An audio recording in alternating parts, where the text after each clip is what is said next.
So ലൈറ്റിൻ്റെ വേഗത്തിനൊത്ത് ഒരു ഒബ്ജക്റ്റിനും മാസ്സുള്ള ഒരു ഒബ്ജക്റ്റിനും സഞ്ചരിക്കാൻ കഴിയില്ലെന്ന് നമുക്കറിയാം.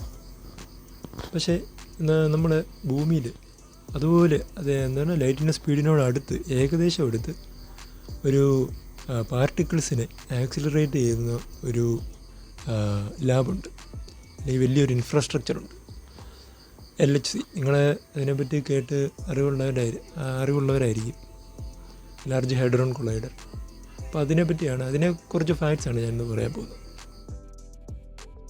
So European Union of nuclear റിസർച്ചിൻ്റെ കീഴിലാണ് ഇത് വർക്ക് ചെയ്യുന്നത്.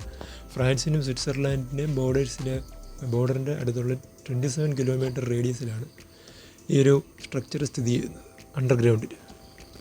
ബേസിക്കലി LHC ചെയ്യുന്നത് എന്താണെന്ന് വെച്ച് കഴിഞ്ഞാൽ പാർട്ടിക്കിൾസിനെ ലൈറ്റിൻ്റെ സ്പീഡിനോട് 99.999% സ്പീഡിനോട് ആക്സിലറേറ്റ് ചെയ്തിട്ട് അതിനെ തമ്മിൽ കൂട്ടിയിടിപ്പിക്കുകയാണ്, കൊളൈഡ് ചെയ്യുകയാണ് ചെയ്യുന്നത്. കൊളൈഡ് ചെയ്ത് കഴിഞ്ഞിട്ട് ഉണ്ടാകുന്ന ഇമ്പാക്റ്റുകൾ സ്റ്റഡി ചെയ്യുകയാണ് ചെയ്യുന്നത്. ഓക്കെ, പാർട്ടിക്കിൾസിനെ ആക്സിലറേറ്റ് ചെയ്യുന്നതെന്ന് പറഞ്ഞു. ചുമ്മാ ആക്സിലറേറ്റ് ചെയ്താൽ പോരാ, അതിനെ അവർക്ക് നിശ്ചയിച്ചിരിക്കുന്ന ആ പാത്തിൽ കൂടെ അതിനെ ആക്സിലറേറ്റ് ചെയ്യണം. അതിനുവേണ്ടി അവിടെ സൂപ്പർ കണ്ടക്റ്റിംഗ് ഇലക്ട്രോ മാഗ്നറ്റ്സ് ഉപയോഗിക്കുന്നുണ്ട്.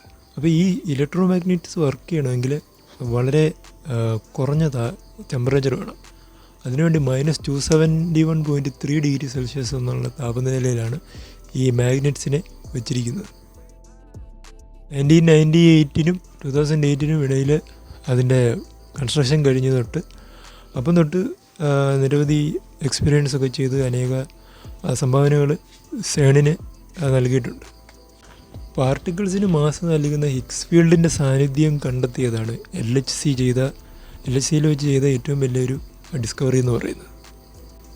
ഈ ബിഗ് ബാങ്ങിന് ശേഷം തൊട്ടടുത്ത നിമിഷങ്ങളിൽ എന്താണ് സംഭവിച്ചതെന്ന് മനസ്സിലാക്കാനായിട്ട് ഈ ലെഡ് പോലെയുള്ള ഹെവി അയോൺസുകളെ കൊളൈഡ് ചെയ്യിപ്പിക്കുമ്പോൾ ഉണ്ടാകുന്ന ക്വാർക്ക്, ഗ്ലൂവോൺ, പ്ലാസ്മ അത് റീക്രിയേറ്റ് ചെയ്യാൻ വേണ്ടി സാധിച്ചു. ടെട്രാ ക്വാർക്കിൻ്റെയും അതുപോലെ പെൻഡാ ക്വാർക്സിൻ്റെയും ഡിസ്കവറി കൊണ്ട് ഈ ക്വാർക്സിൻ്റെ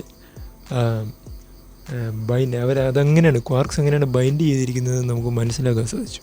അതുപോലെ തന്നെ ഡാർക്ക് മാറ്റർ, ആൻറ്റി മാറ്റർ, അതുപോലെ സൂപ്പർ സിമെട്രി പോലെയുള്ള ഹൈപ്പത്തറ്റിക്കലായിട്ടുള്ള ചില കാര്യങ്ങളെക്കുറിച്ച് പഠിക്കാനായിട്ടും ഈ LHC സഹായിക്കുന്നുണ്ട്.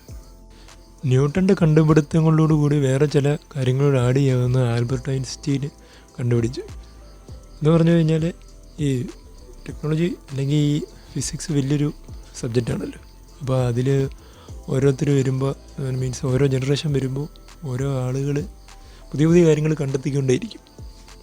അതിന് ഈ LHC ഒരു വഴിയാകുമെന്നാണ് സയൻറ്റിസ്റ്റ് എല്ലാം നോക്കിയിരിക്കുന്നത്. അവരുടെ എല്ലാം ചിന്ത എങ്ങനെയാണ്. സോ ലാർജ് ഹൈഡ്രോൺ കൊളൈഡറിനെ കുറിച്ച് നമ്മൾ കുറേ വീഡിയോസുണ്ട്, നമ്മളെല്ല മറ്റ് ചാനൽസിലുണ്ട്. നമുക്ക് എല്ലാവരും അതറിയാവുന്ന കാര്യങ്ങൾ തന്നെയാണ് ലാർജ് ഹൈഡ്രോൺ കൊളൈഡർ. അപ്പോൾ അതിനെക്കുറിച്ച് ചില കാര്യങ്ങൾ പറയാൻ വേണ്ടിയാണ് ഇന്നത്തെ ഈ വീഡിയോ ഇട്ടത്. അതല്ലാതെ ഞാൻ വേറെ ഒരു ഫോർമുല 1ൻ്റെ സീരീസായിട്ട് ചെയ്യുന്നുണ്ട്. എൻ്റെ ഒരു പ്ലേലിസ്റ്റ് ഉണ്ട്. അതേപോലെ ക്വാണ്ടം മെക്കാനിക്സിൻ്റെ ഒരു സീരീസായിട്ട് ചെയ്യുന്നുണ്ട്. അതുപോലെ ഫോർമുല Eനെ ഒരു വീഡിയോ ചെയ്തിട്ടുണ്ട്. അങ്ങനെ ചില വീഡിയോസൊക്കെ ചെയ്തിട്ടുണ്ട്. നിങ്ങൾക്ക് വേണമെങ്കിൽ താല്പര്യം ഉണ്ടെങ്കിൽ ചെക്കൗട്ട് ചെയ്യാം. അപ്പോൾ വേറൊരു വീഡിയോ ആയിട്ട് വീണ്ടും വരാം. ബൈ.